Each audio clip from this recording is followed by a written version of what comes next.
La Réunion est la région la plus touchée par le diabète. On estime qu'environ 1 Réunionnais sur 10 est concerné par un diabète pris en charge, soit 2 fois plus que la moyenne nationale.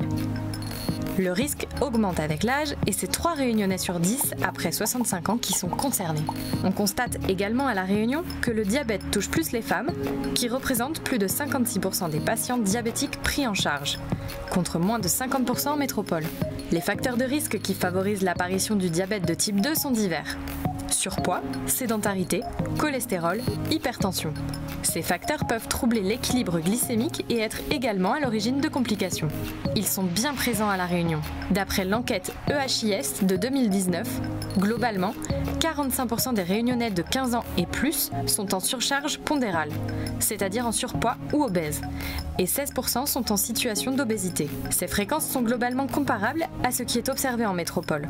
Les femmes sont plus touchées que les hommes et avec des taux d'obésité plus élevés avant 45 ans à La Réunion qu'en métropole.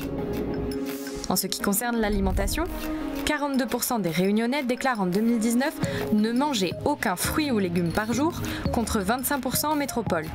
Ces comportements étant plus fréquemment observés chez les 15-24 ans. En ce qui concerne l'activité physique et la sédentarité, si 24% des 15 ans et plus interrogés dans l'enquête EHIS en 2019 déclarent faire 30 minutes de marche ou de vélo par jour, contre 31% en métropole, plus d'une personne sur 10, à peu près 14%, déclarent n'avoir aucune activité physique, contre 6% en métropole.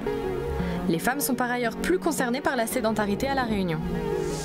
La plupart des facteurs de risque sont des facteurs modifiables, sur lesquels on peut agir pour éviter la survenue de la maladie.